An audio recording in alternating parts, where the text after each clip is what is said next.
വിശ്വതാണ്ഡവം. രചന ജിഫ്ന നിസാർ. അവതരണം ഷാഹുൽ മലയിൽ. എഡിറ്റിംഗ് ഫൈസൽ സിയാൻ നൂഞ്ഞേരി. ലിസിയാനി മുന്നിലേക്ക് എടുത്തുകൊടുത്ത പലഹാരങ്ങൾ ആസ്വദിച്ച് കഴിക്കുന്നതിനിടയിലേക്കാണ് മിത്രയുടെ ഫോണിലേക്ക് ടീന വിളിക്കുന്നത്. അവൾ ഓക്കെയാണെന്ന് കണ്ടതും ടീനയ്ക്കും ആശ്വാസം. അതിനൊപ്പം തന്നെ അവൾ എന്താ സ്വഭാവം മാറ്റി കളിക്കാൻ ഓന്നിന് പഠിക്കുന്നുണ്ടോ എന്നും ടീനയ്ക്ക് തോന്നി.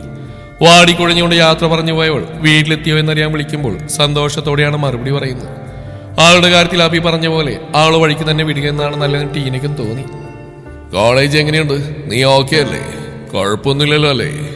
അരികിൽ നിന്നുള്ള ടെന്നീസിന്റെ ഒരൊറ്റ ചോദ്യം. മിത്ര കുടിച്ചുകൊണ്ടിരുന്ന ചായ പോലും തൊണ്ടയിൽ തടഞ്ഞു. ചുമച്ചുകൊണ്ട് അവൾ തലയിലും തട്ടി. ശ്രദ്ധിച്ചു കുടിക്ക്. ആൾക്ക് പുറം തടവി കൊടുത്തുകൊണ്ട് ലിസി അടുത്തേക്ക് ചെന്നു. അവിടെ കുഴപ്പമൊന്നുമില്ല പപ്പ, ഓക്കെയാ. വല്ല വിധേനയും പറഞ്ഞൊപ്പിച്ചു. മനഃപൂർവ്വം മറന്നു കളയാൻ ശ്രമിച്ചതൊക്കെ ആൾക്കുള്ളിലേക്ക് തിരിച്ചു കയറി. അതോടെ ആ മുഖം മങ്ങി, ചിരി മാഞ്ഞു. നീ പ്രതീക്ഷിക്കുന്ന വൈബ് കിട്ടുന്നുണ്ടോ? അതോ ടൈം വെറുതെ പോവോ? ഡെന്നീസ് കളിയോടുകൂടി ചോദിച്ചു. വൈബ് അതൊക്കെയുണ്ട്. പറയുന്നതിന് വൈബ് അത്ര പോരല്ലോ മോളെ. ഡെന്നീസ് അവളെ കളിയാക്കി. ഒന്ന് പോ പപ്പ, അവിടെ പൊളിയാ. ഞാൻ പ്രതീക്ഷിച്ച പോലെ തന്നെ. 6 മാസം എന്നുള്ള വർഷാക്കി നീളുന്ന അത്രയും വൈബുണ്ടോ? എങ്കിൽ ഞാൻ പെട്ടുവിട്ടോ. ഡെന്നീസ് പറഞ്ഞിട്ട് മിത്ര ഒന്ന് ചിരിക്കുക മാത്രം ചെയ്തു. എനിക്കിന് മതി ആൻറ്റി. ആവും പറഞ്ഞുകൊണ്ട് മിത്ര എഴുന്നേറ്റു. ഉള്ളിൽ വീണ്ടും വിശ്വയും അവന്റെ വേദനയും നിറഞ്ഞു. അതോടെ അവളുടെ മനസ്സിൽ അസ്വസ്ഥതയും നിറഞ്ഞു. ഞാനിന്ന് പോയി ഫ്രഷ് ആയിട്ട് വരാം ആൻറ്റി, വല്ലാത്ത ക്ഷീണം. ഇന്ന് രാവിലെ തുടങ്ങി അലച്ചില്ല. ആദ്യം പറഞ്ഞുകൊണ്ട് മിത്ര എഴുന്നേറ്റു. ലീസി തലയാടി സമ്മതിച്ചുകൊണ്ട് അവൾ കഴിച്ചു കഴിഞ്ഞ് എല്ലാം എടുത്തുകൊണ്ട് തിരികെ അടുക്കളയിലേക്ക് തന്നെ നടന്നു. ചെല്ല്, പോയെന്ന് കുളിച്ചാൽ തന്നെ തല തണുക്കും. മിത്ര നോക്കുന്നുണ്ടതും ഡെനീസ് കൂടി പറഞ്ഞോടെ മിത്രയും മുകളിലേക്ക് പടിയേറി തുടങ്ങി. ഇതങ്ങനെ കുളിച്ചാലെന്ന് മാറുന്ന ക്ഷീണമല്ലെന്ന് മിത്രയ്ക്ക് തന്നെ അറിയാം. ചിലപ്പോഴുള്ള തന്റെ ഈ മാറി മറിയുന്ന ചിന്തകളും ഈ സ്വഭാവവും ആൾക്ക് തന്നെ ദേഷ്യം വന്നു തുടങ്ങി. കൈയുള്ള ബാഗ് കിടക്കയിലേക്ക് ഇട്ട് അതിനൊപ്പം അവൾ കൂടി മറിഞ്ഞു വീണു. കണ്ണടച്ച് തലയിണയിൽ മുഖം മൂഴ്ത്തി അവൾ അങ്ങനെ അനങ്ങാതെ കിടന്നു അല്പസമയം. അപ്പോഴും ഉള്ളു മുഴുവൻ വിഷയെക്കുറിച്ചുള്ള ആദി പെരുകി. തനിക്ക് വേണ്ടിയാണ് അവന് പരിക്ക് പറ്റിയത്. നല്ല വേദനയായിരുന്നു അവൻ തന്നെ പറഞ്ഞുമാണ്. എന്നിട്ട് ഇന്നേരം വരെയും അതിനെക്കുറിച്ചൊന്നും വിളിച്ച് ചോദിച്ചിട്ടില്ല. അവന് യാതൊന്നും പ്രതീക്ഷിക്കാതെ തന്നെ സഹായിച്ചു. അതിനെക്കുറിച്ച് ടീന വളരെ മോശമായി പ്രതികരിച്ചിട്ടും അതിന് യാതൊരു പരിഭവവും കാണിച്ചിട്ടില്ല. പക്ഷേ താൻ ചെയ്യുന്നതോ തനിക്ക് അസ്വസ്ഥത തോന്നുന്നു എന്നൊരൊറ്റ കാരണം കൊണ്ട് മനഃപൂർവ്വം അവനെ അവന്റെ പ്രശ്നങ്ങളെയും മാറ്റി നിർത്താൻ ശ്രമിക്കുന്നു. നീതികേടല്ലേ അത്? അതുപോലെ അവനും തനിക്ക് നേരെ മുഖം തിരിച്ചു പോയിരുന്നെങ്കിൽ എന്താവുമായിരുന്നു അന്ന് തന്റെ അവസ്ഥ? ചിന്തകൾ അധികരിച്ച നിമിഷം മുതൽ മിത്ര പിടഞ്ഞെഴുന്നേറ്റു. എന്താണ് വേണ്ടെന്നറിയാത്തൊരവസ്ഥ അവളിൽ നിറഞ്ഞു. ടീനയ്ക്ക് വിഷയമുള്ള മനോഭാവം ശരിക്കും അറിയാവുന്നതുകൊണ്ട് അവളോട് ഇത് പറയാൻ കഴിയില്ല. അത്രത്തോളം അടുപ്പമുള്ള വേറെ ആരുമില്ല. തലക്ക് കൈ താങ്ങ് കൊടുത്തിട്ട് മിത്ര മനപ്രയാസത്തോടെ അങ്ങനെ തന്നെ ഇരുന്നു പോയി. ശേഷം എന്തായാലും വിഷയം ഒന്ന് വിളിച്ചു നോക്കാം എന്നൊരു തീരുമാനത്തിൽ ഉറച്ചതും അവൾ ബാഗ് വലിച്ചെടുത്തു. അതിൽ നിന്നും ഫോൺ എടുത്ത് ഓൺലൈനിലുണ്ടെങ്കിൽ ആദ്യം മെസ്സേജ് ഇട്ട് നോക്കാമെന്ന് കരുതി. അവർ ഇന്നലെ പറഞ്ഞ പോലെ ഫോൺ എടുത്ത് സംസാരിക്കാൻ പറ്റാത്തൊരു സാഹചര്യത്തിലാണെങ്കിൽ അതറിയാതെ വീണ്ടും തനിക്ക് ടെൻഷൻ തോന്നുന്നൊരു ചിന്തയിലാണ് നെറ്റ് ഓൺ ചെയ്ത്.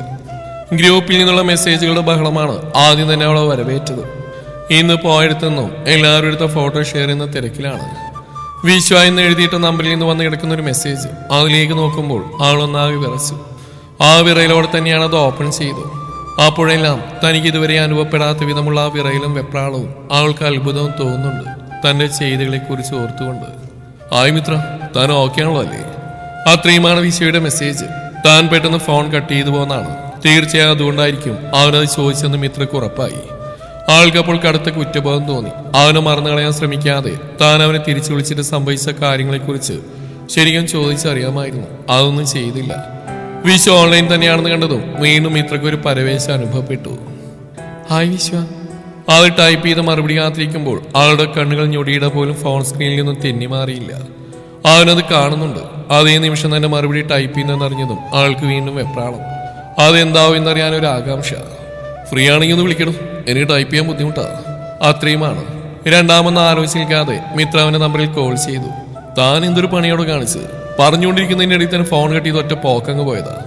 തനിക്ക് ഇഷ്ടപ്പെടാത്ത എന്തെങ്കിലും ഞാൻ പറഞ്ഞു മിത്ര, അതുകൊണ്ടാണോ? ഫോൺ എടുത്ത ഉടനെ വിശ്വ അതാണ് ചോദിച്ചു. അതൊന്നുമില്ല വിശ്വ, ഞാൻ യാത്രയിലായിരുന്നു. അതിനിടയിലാണ് ഫോൺ വന്ന്. അപ്പൊ പെട്ടെന്നുള്ള. മിത്രക്ക് അറിയില്ലായിരുന്നു എങ്ങനെ അവരെ പറഞ്ഞ് ബോധ്യപ്പെടുത്തുമെന്നുള്ളത്. കാര്യങ്ങൾ സ്ഫുടതയോടെ അവതരിപ്പിക്കാൻ കഴിവുള്ളവൾ അവനോട് സംസാരിക്കുമ്പോൾ വിക്കി വരച്ചു. ഷോ, അതായിരുന്നോ? ഞാനെന്നെല്ലാം കരുതിയെന്നോ? നല്ലൊരു സൗഹൃദം നഷ്ടപ്പെട്ടു എന്നാ കരുതിയത്. പറയുന്നതിനോടൊപ്പം തന്നെ വിശയുടെ ചിരി കേൾക്കാം. അവന്റെ ആ തുറന്നു പറച്ചിൽ മിത്രയുടെ ഉള്ളിലെ കുറ്റബോധം അധികരിക്കുകയാണ് ചെയ്തത്. എന്നിട്ട് പറയണോ, എന്തുകൊണ്ട് വീട്ടിലെ വിശേഷം? ട്രിപ്പ് പോയെന്ന് പറഞ്ഞിട്ട് അടിച്ചു വിളിച്ചോ? വിശ്വ ചോദിക്കുമ്പോൾ ആളൊരു നിമിഷം ശ്വാസം പിടിച്ച് നിന്നു. വിശ്വ പതിഞ്ഞ സ്വരത്തിൽ മിത്ര വിളിക്കുമ്പോൾ പറയും മിത്ര എന്ന് പറഞ്ഞിട്ട് അവനവൾ കേൾക്കാൻ തയ്യാറായി.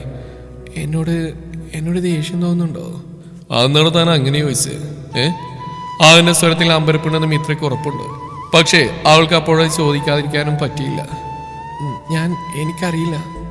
ആൾ ആ പറഞ്ഞ സത്യമായിരുന്നു. ദേഷ്യമോ പരിഭവമോ ഉള്ള ഒരു നോട്ടം പോലും അവന്റെ ഭാഗത്തുനിന്നും ഉണ്ടായിട്ടില്ല. പിന്നെ എന്തിനാ ആ ചോദ്യം ചോദിച്ചു എന്നത് അവൾക്കും അറിയില്ല. അതുകൊള്ളാം, അറിയില്ലെന്നോ? അതും പറഞ്ഞിട്ട് അവൻ ചിരിക്കുന്ന കേൾക്കാം. തന്നോട് ദേഷ്യമുള്ള പോലെ പെരുമാറ്റം എന്റെ ഭാഗത്തുനിന്ന് തനിക്ക് ഫീൽ ചെയ്തോ മിത്ര? ഇല്ല. പിന്നെന്തിനാ ആവശ്യമില്ലാത്ത കാര്യം ഓർത്തിട്ട് താൻ വെറുതെ? അതല്ല വിശ്വ, ഞാൻ കാരണം വിശ്വക്ക് അങ്ങനെയൊക്കെ ഓർക്കുമ്പോൾ എനിക്ക് എന്തോ പോലെ. ഞാൻ ഡിസ്റ്റർബ്ഡ് ആണ് വിശ്വ. തുറന്നു പറയുന്നുണ്ടെന്ന് വിചാരിക്കരുത്. തന്നെയും തനിക്ക് സംഭവിച്ചതിനെ കുറിച്ച് ഓർത്തുകൊണ്ട് എനിക്കൊരു സമാധാനമില്ല. ഇനിയിപ്പോൾ ഉച്ചയ്ക്ക് വിളിച്ചിട്ട് താൻ പരിക്ക് പറ്റിയെന്ന് കൂടി പറഞ്ഞപ്പോൾ ഞാൻ അനുഭവിച്ചൊരു, എനിക്കറിയില്ല വിശ്വ, ഞാനത് എങ്ങനെ പറഞ്ഞാലാ തനിക്ക് കൺവീൻസ് ആവുന്നതെന്ന്. ആ അസ്വസ്ഥത അത് ഭയന്നിട്ട് ഞാൻ മനഃപൂർവ്വം തന്നെ ഓർക്കാതിരിക്കാൻ ശ്രമിച്ചു. പക്ഷേ അപ്പോഴേക്കും എൻ്റെ മനസ്സിൽ കുറ്റബോധമെന്നറിയാം. തന്നോട് ഞാൻ നീതികേട് കാണിക്കുന്നതെന്നൊരു തോന്നല്. ഐ ആം സോറി വിശ്വ, ഒന്നും മനഃപൂർവ്വം അല്ലടോ. ഒറ്റ ശ്വാസത്തിലെല്ലാം കൂടി പറഞ്ഞിരുത്തുമ്പോൾ മിത്രയ്ക്ക് ഇതച്ചു പോയി. എങ്കിലും അവൾക്ക് വല്ലാത്തൊരു ആശ്വാസം കിട്ടി.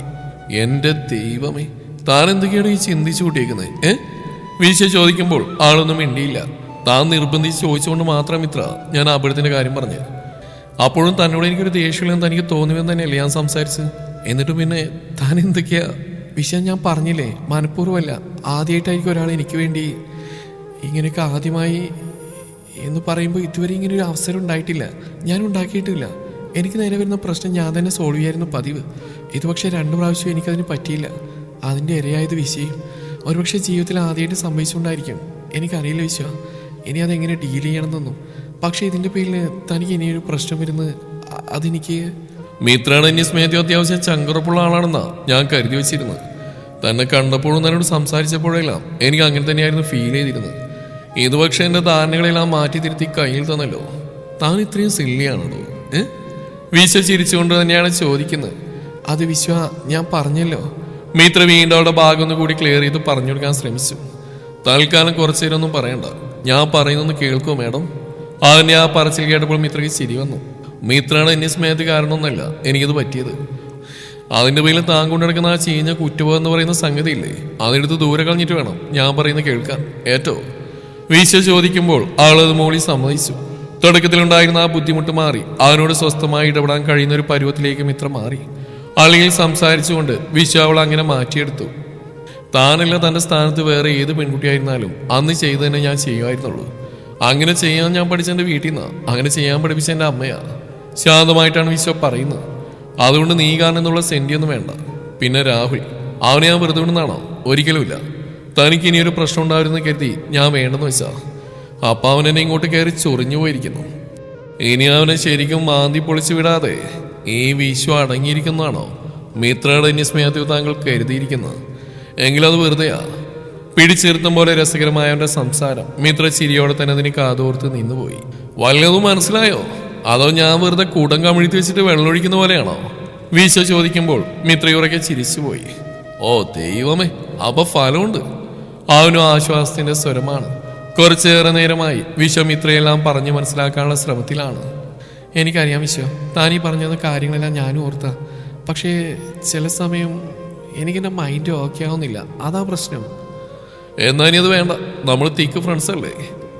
അതെപ്പോ? അപ്പൊ അങ്ങനെയല്ലേ? ആണോ? മിത്രയ്ക്കും കുറുമ്പാണ്. ആണെന്നാണ് എൻ്റെ മനസ്സിൽ. വിശ്വ പറഞ്ഞു കേൾക്കുമ്പോൾ മിത്ര ഒരു നിമിഷം മിണ്ടിയില്ല. ഞാൻ വെറുതെ പറഞ്ഞാടും. ഇനി അതോർത്തുകൊണ്ട് വെറുതെ തന്നെ മൈൻഡ് വൃത്തിയേടാക്കണ്ട. ആളുടെ മൗനം പറഞ്ഞിട്ട് വിശ്വ പറഞ്ഞു. അങ്ങനെയല്ലടോ വിശ്വ, എനിക്കൊരുപാട് കൂട്ടുകാരുണ്ട്. അവർക്കിടയിൽ ഞാൻ ചേരില്ലെന്നാണോ? ഓഹ് അങ്ങനെ അല്ലടോ, ഞാനൊന്ന് പറഞ്ഞോട്ടെ. പറയും. ഒരുപാട് പേരുണ്ടെന്ന് പറയുമ്പോൾ ഒരുപാട്. പക്ഷെ എനിക്ക് തോന്നുന്നു വിശ്വ, ഇതുപോലെ താൻ എന്നോട് ഇടപെട്ട പോലെ, എനിക്ക് ഹെൽപ്പ് ചെയ്ത പോലെ, എൻ്റെ കാര്യം അന്വേഷിച്ച പോലെ അവരൊരാൾ പോലും ചെയ്തിട്ടില്ലെന്നാ. മിത്ര പതിയാണ് പറയുന്നെങ്കിലും വളരെ ആത്മാർത്ഥതയുണ്ട് അവളുടെ വാക്കുകൾക്കെന്ന് വിശ്വക്ക് ഉറപ്പുണ്ട്. ഒന്ന് മോള് മാത്രം ചെയ്തുകൊണ്ട് വിശ്വ അവളെ കേട്ടുകൊണ്ട് നിന്നു.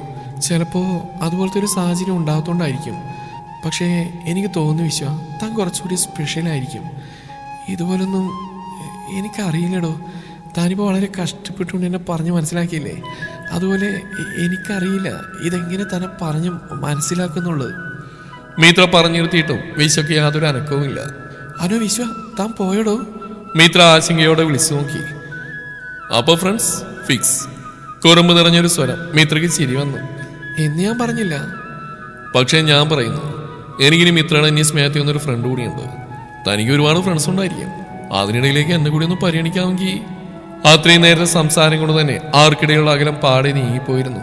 മിത്രക്ക് അവനോട് കുറച്ചുകൂടി ഫ്രീ ആയിട്ട് സംസാരിക്കാൻ കഴിയുന്നുണ്ട്. അവനും പരസ്പരം പറയുന്നത് രണ്ടുപേർക്കും മനസ്സിലാവുന്നുണ്ട്. അത് തന്നെയായിരുന്നു ആർക്കിടയിലെ തടസ്സങ്ങൾ നീങ്ങാൻ കാരണവും. ഇനിയിപ്പോ കൈ ശരിയാൻ വരെയും ക്യാൻറ്റീനിൽ വരില്ലായിരിക്കും അല്ലേ? നോക്കട്ടെ, വേദനയെ കുറഞ്ഞാൽ പിന്നെ വീട്ടിൽ ഉത്തിരിക്കേണ്ട കാര്യമില്ലല്ലോ. ശരിക്കും നാടും വീട് എവിടെയാ? ഇവിടെ തന്നെയാണോ? പതിയെ മിത്രയുടെ ചോദ്യം തെന്നി മാറി. പേഴ്സണൽ കാര്യങ്ങൾ ഷെയർ ചെയ്യാൻ ബുദ്ധിമുട്ടുണ്ടെങ്കിൽ വേണ്ട കേട്ടോ. അവന്റെ മൗനം പറഞ്ഞിട്ട് പെട്ടെന്ന് മിത്ര പറഞ്ഞു. പിന്നെ നാടും വീടും പറയാൻ എന്താ പ്രശ്നം? ഇയാളുടെ തിക്ക് ഫ്രണ്ടല്ലേ ഇടൂ. ഒരു ചിരിയോടെ അവൻ ആ ചോദ്യം നേരിട്ടെങ്കിലും വളരെ ശ്രദ്ധയോടെയാണ് മിത്രയുടെ ആ ചോദ്യങ്ങൾക്ക് അവൻ ഉത്തരം കൊടുത്തു. എങ്കിൽ ഞാൻ വെച്ചേക്കട്ടെ, ഫ്രഷ് ആയിട്ട് വരാന്ന് പറഞ്ഞിട്ടാ കയറിപ്പോന്ന്. താനിപ്പോ ഓക്കെ ആണല്ലോ അല്ലേ? വീശക്കറിയേണ്ടത് അതായിരുന്നു. Perfect okay Vishwa, and thanks. അത് മതി, എങ്കിൽ നീ വെച്ചേക്ക്. അവനത് പറയുമ്പോഴൊക്കെ ബൈ എന്ന് പറഞ്ഞ മിത്ര തന്നെയായിരിക്കും ആദ്യം കോൾ കട്ട് ചെയ്തത്. വിശയോട് പറഞ്ഞ പോലെ താനിപ്പോൾ പെർഫെക്റ്റ് ഓക്കെ ആണെന്ന് അവൾക്കും തോന്നി. അനാവശ്യ ചിന്തകളൊന്നും തന്നെ ഇല്ല. അതെല്ലാം അവനെ എടുത്തു മാറ്റി കഴിഞ്ഞു. നമ്മളിപ്പോൾ തിക്ക് ഫ്രണ്ട്സ് അല്ലേടോ എന്നുള്ള ആ ചോദ്യം അത് ഓർക്കുമ്പോൾ മിത്രയ്ക്ക് വെറുതെ ചിരി വന്നു. വാടി തൂങ്ങി വന്നവൾ വളരെ ആവേശത്തിലാണ് പിന്നെയുള്ള ഓരോ നിമിഷത്തിലും. വിശയുടെ അവസ്ഥ അത് തന്നെയാണോ? ഇത്രയും പെട്ടെന്നൊരു സൗഹൃദം മിത്രയിലേക്ക് അടുക്കാൻ ഒരു കാരണം അത് അവൻ ഒരിക്കലും പ്രതീക്ഷിക്കുന്നുണ്ടായിരുന്നില്ല. എങ്കിലും ഇനി ടീനേജ് അറിയുന്ന നിമിഷം അതിനെക്കുറിച്ച് അവനും ആശങ്കയുണ്ട്. മുമ്പ് നീ എവിടെയെങ്കിലും മോട്ടിവേഷൻ ക്ലാസ് എടുക്കാൻ പോയിട്ടുണ്ടോ ഈശോ? തികച്ചും സ്വാഭാവികമായ ഒരു ചോദ്യത്തോടെ കയ്യിൽ രണ്ടുപേർക്കുള്ള ചായയും കൊണ്ട് അങ്ങോട്ട് വന്നിട്ട് മുരുകൻ ചോദിക്കുമ്പോൾ വിശ്വ മുഖം ചുളിച്ചു. എന്നെ കണ്ടാ അങ്ങനെ തോന്നുന്നുണ്ടോ? കൈ നീട്ടി ചായ ഗ്ലാസ് വാങ്ങിച്ചുകൊണ്ട് വിശ്വ മുരുകനോട് തിരിച്ചു ചോദിച്ചു. ഏയ്, കാഴ്ചയിലൊക്കെ എന്തിരിക്കുന്നു? ഒന്നൊരു കാര്യമില്ല. പക്ഷെ ചിലപ്പോൾ നിന്നിൽ നിന്ന് പുറത്തു വരുന്ന വാക്കുകൾ അതെന്നെ ഇങ്ങനെയൊക്കെ ചിന്തിക്കാൻ പ്രേരിപ്പിക്കുന്നു അൻപാ. മുരുകന് കള്ളത്തരം. അപ്പൊ ഇന്നും പൊന്നുവൻ നന്നായില്ല ഒളിച്ചു കേട്ടെന്ന് സാരം. വീശയൊന്ന് പുച്ഛത്തോടെ ചുണ്ടുകൊട്ടി. തീർച്ചയായും ഒരെതിർപ്പും പറയാൻ സമ്മതിച്ചു കൊടുക്കുന്നതിന് വലിയ കൂസലുമില്ല. നാണം ഉണ്ടോടാ നിനക്കൊക്കെ? ഇല്ല. എന്ത്? നിന്റെ കയ്യിൽ കുറച്ച് എടുക്കാനുണ്ടോ? നാണം. മുരുകൻ അത് ചോദിച്ചുകൊണ്ട് ആസ്വദിച്ച് ചായ കുടിച്ചു. അതോടെ വിഷയം പിന്നെ ഒന്നും പറയാൻ പോയില്ല. എങ്കിലും അവന്റെ ഉള്ളിലൊരു ശാന്തതയാണ്. ഇനി അങ്ങോട്ട് ചെയ്യാൻ ഉദ്ദേശിക്കുന്ന കാര്യങ്ങളെക്കുറിച്ച് വ്യക്തമായ ധാരണകളുമുണ്ട്. നാളെ രാവിലെ പോകില്ല നീ? വീശ മുരുകനെ നോക്കിക്കൊണ്ട് ചോദിച്ചു. എന്നെ പറഞ്ഞിടാൻ നിനക്ക് ഇച്ചിരി ആവേശം കൂടുതലുണ്ടോടാ? തിരിച്ചു ചോദിച്ചുകൊണ്ട് മുരുകൻ വിഷയൊന്ന് ചുഴിഞ്ഞു നോക്കി. ഒരു കാര്യം ചോദിക്കുമ്പോഴാ അവന്റെ ഒരു ഒടുക്കത്തെ ചളി. ദേഷ്യത്തോടെ പറഞ്ഞിട്ട് വിശ്വ തിരിഞ്ഞിരുന്നു. രാവിലെ പോവും, വൈകുന്നേരം നിന്ന് അവിടെ എത്തുമ്പോൾ പാതിരാത്രി കഴിയും. എന്തായാലും പോകുന്നു, എങ്കിൽ പിന്നെ കുറച്ച് നേരത്തെ പോകാലോ. അവന്റെ ഇരിപ്പ് കണ്ടിട്ട് മുരുകൻ പറഞ്ഞു. ഞാൻ കൊണ്ടുവിടാം. ഓ വേണ്ട, എന്റെ കൈക്ക് പോയല്ലോ, ചതവല്ലേ. മുരുകൻ പറഞ്ഞിട്ട് വിശ്വക്ക് ചിരി വന്നു. അവളെന്തു പറഞ്ഞു? നിന്റെ മിത്രാണ് എന്നീസ് മാത്യു. അവന്റെ ആ ചിരി കണ്ടിട്ട് മുരുകൻ ചോദിച്ചു. അവളെന്തു പറയാം? വിശ്വാലസതയോടെ മുഖം തിരിച്ചു. പക്ഷേ ഈ അവിഞ്ഞ ചിരി കണ്ടിട്ട് അവള് നിന്റെ ഒലിപ്പിക്കലും വായി തോന്നി ഇവള് വർത്താനം കേട്ടിട്ട് ഗെറ്റ് ഔട്ട് അടിക്കാനുള്ള മുഴുവൻ സാധ്യതയും നോം കാണുന്നുണ്ട്. അത് മിത്രാണ് എന്നീ സ്നേഹത്വമാണെങ്കിൽ ഇത് വിശ്വയാടാ, ചന്തമുക്ക് വിശ്വ. അതും പറഞ്ഞിട്ട് അവനും താഴി തടവി. ആ പേരിന് പുറകിലെ ചന്തയെക്കുറിച്ചും ആളിന്റെ ചന്ത സ്വഭാവത്തെക്കുറിച്ചും അവൾ അറിയും വരെയും നീ ഇങ്ങനെ നെകളിച്ചു. അല്ലാതെ ഇപ്പം ഞാനിത് പറയാം. മുരുകൻ പുച്ഛത്തോടെ ചുണ്ടുകൊട്ടി. ആ അത് തന്നെയാ നല്ലത്. നീ അങ്ങനെ പ്രത്യേകിച്ചൊന്നും പറയണ്ട. നാളിൽ ചെന്നിട്ട് ജോലിയെക്കുറിച്ചും ജോലി സ്ഥലത്തെക്കുറിച്ചും വല്ലാണ്ട് വീം പഠിക്കാൻ നിൽക്കരുത്. അറിയാലോ, അതൊരു ഞാണിമേ കളിയാ. ഒന്ന് പിഴച്ചാൽ മൊത്തത്തിൽ കയ്യിൽ നിന്ന് പോകും. ഇപ്പോഴും നമ്മൾ എങ്ങും എത്തിയിട്ടില്ല. അതുകൊണ്ട് സംസാരിക്കുന്ന വളരെ സൂക്ഷിച്ചു വേണം. വിശ ഓർമ്മിപ്പിച്ചു. എന്റെ പേടി നിന്റെ അമ്മയാ. മുരുകനുള്ള പോലെ തന്നെ പറഞ്ഞു. അതാണ് ഞാനും പറഞ്ഞത്. അമ്മയോട് മാത്രമല്ല, എല്ലാവരെയും പേടിക്കണം. നമ്മൾ സ്നേഹിക്കുന്നവർ മാത്രമല്ല, ഒരിക്കലും നമ്മൾ നന്നായി കാണരുതെന്ന് കൂടി കരുതുന്നവരവിടെയുണ്ട്. അവരെന്തെങ്കിലും അറിഞ്ഞാൽ പിന്നെ. വീശൊരു നെടുവീർപ്പോടെ പറഞ്ഞു നിർത്തി. രാത്രിയിൽ ഭക്ഷണമെല്ലാം കഴിഞ്ഞ് ലിസിയുടെ മുറിയിൽ അവരോട് ചേർന്ന് കിടന്ന് കോളേജ് കഥ പറയുമ്പോൾ തനിക്ക് നേരെ അവിടെ നടന്ന സംഭവം ഇത്ര മനഃപൂർവ്വം മറച്ചു പിടിച്ചു. അത് അവർക്ക് ടെൻഷൻ ആവേണ്ടെന്ന് കരുതിയിട്ടാണ്. അതുകൊണ്ട് തന്നെ വിശയുടെ കാര്യവും പറഞ്ഞില്ല. എങ്കിലും അവിടെ ഒരു അടിപൊളി ക്യാൻറ്റീൻ ഉണ്ടെന്ന് പറയുമ്പോൾ അവൾക്കുള്ളിൽ അവനുണ്ടായിരുന്നു. അവൻ തനിക്ക് വേണ്ടി ചെയ്തു തീർത്ത സഹായമുണ്ടായിരുന്നു. ഇതെന്താ ഇത്രയും രാവിലെ പോന്ന്? പോകാൻ റെഡിയായി വരുന്ന മിത്രയെ നോക്കിക്കൊണ്ട് ലിസി അമ്പരപ്പോട് ചോദിച്ചു. വൈകുന്നേരം പോകണ്ടേ ആൻറ്റി, നാളെ ക്ലാസ് ഉണ്ട്. അതിന് മുന്നേ ചെയ്യേണ്ട കുറച്ച് ക്ലീനിങ് ജോലിയൊക്കെ ഉണ്ട്. തിരിച്ചൊരു ചോദ്യവും പിന്നെ ചോദിക്കാനില്ലാത്ത വിധമാണ് മിത്ര ഉത്തരം പറഞ്ഞത്. ടീനമോളൂടി ഉണ്ടാവുമല്ലേ? ലിസി ചോദിക്കുമ്പോൾ ഉണ്ടെന്നോ ഇല്ലെന്നോ പറയാതെ മിത്ര നോട്ടം ഫോണിലേക്ക് മാറ്റി. താൻ പോകുന്ന കാര്യം ടീന അറിഞ്ഞിട്ട് പോലുമില്ലെന്നുള്ള അവൾ ഓർത്തു. ഉത്തരം പറഞ്ഞാലേ കള്ളമാവും. അതുകൊണ്ട് തന്നെ അവളൊന്നും മിണ്ടാതിരുന്ന് ഭക്ഷണം കഴിച്ചു. ഉറക്കം വരാതെ കിടന്നപ്പോൾ തലേന്ന് രാത്രി തീരുമാനിച്ചുറപ്പിച്ചൊരു കാര്യം ആളുടെ ഉള്ളിൽ പതുങ്ങിക്കിടന്നു. വീശയെ പോയെന്ന് കാണണം. കൈക്ക് വയ്യാത്തോണ്ട് 2-3 ദിവസം അവൻ ക്യാൻറ്റീനിൽ വരാൻ സാധ്യയില്ലെന്നാണ് പറഞ്ഞു. കോളേജ് പരിസരത്തിന് ഒരു വീട് റെന്റിനെടുത്താണ് ഇപ്പോൾ താമസമെന്നും പറഞ്ഞു. ടീന കൂടി വന്നാൽ ആ പോക്ക് നടക്കില്ല. താൻ എത്ര പറഞ്ഞാലും ആളത് മനസ്സോടെ സമ്മതിച്ചില്ലെന്നും ഇത്രക്ക് ഉറപ്പുണ്ട്. പിന്നെ അവളോട് വഴക്കിയിട്ട് പോവേണ്ടി വരും. അത് അവൾക്കും തനിക്കും സങ്കടമാണ്.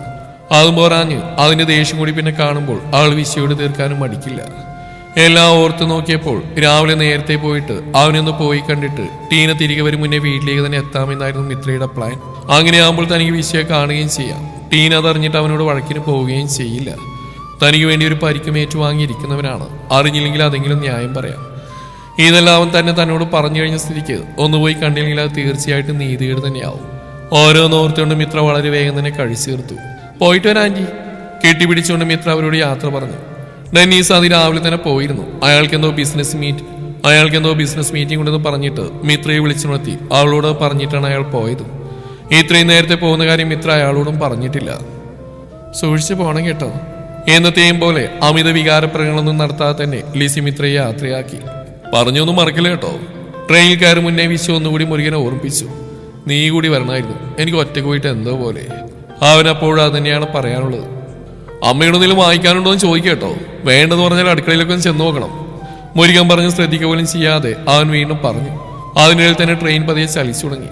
കയറിക്കോ. മുരുകന്റെ തോളിലും തട്ടിക്കൊണ്ട് വിശ്വ പിന്നിലേക്ക് മാറി. പറ്റുമെങ്കിൽ നാളെ വൈകുന്നേരം, ഇല്ലെങ്കിൽ മറ്റന്നാൾ ഞാൻ വരാം. ഡോറിനരികിൽ നിന്നുകൊണ്ട് മുരുകൻ പറയുമ്പോൾ വിശ്വ ചിരിയോടെ തലയാട്ടി. വെച്ചുണ്ടായി കഴിക്കാനുള്ള മടി കൊണ്ട് പട്ടിണി കിടക്കരുത് കേട്ടോ. പുറത്തു പോയിട്ട് വല്ലതും വാങ്ങി കഴിച്ചേക്കണം. മുരുകൻ ഓർമ്മിപ്പിച്ചു. ആടാ. വിശ്വ അതും സമ്മതിച്ചു. കണ്ണിൽ നിന്ന് മറിയുവോളം മുരുകൻ കൈവീശി കാണിക്കുന്നുണ്ട്. അവനങ്ങ് അകത്ത് പോയതും വല്ലാത്തൊരു ശൂന്യ തന്നെ ഒന്നാ കടന്നു പിടിക്കുന്ന വിശ്വ അറിയുന്നുണ്ട്. ഒരു നെടുവീർപ്പോടെ അവൻ തിരികെ കാറിന്റെ നേരെ നടന്നു. അപ്പോഴാണ് അവന്റെ ഫോൺ ബെല്ലടിച്ച്. കാറിന്റെ ഡോർ തുറന്നുകൊണ്ട് അകത്തേക്ക് ആയിരിക്കൊണ്ടാണ് വിശ്വ അത് എടുത്ത് നോക്കിയത്. മിത്ര എന്ന പേര് കണ്ടതും അവന്റെ ചുണ്ടിലൊരു ചിരി വളർന്നു. തുടരും ഈ കഥയുടെ ബാക്കി ഭാഗം നാളെ ഇതേ സമയം.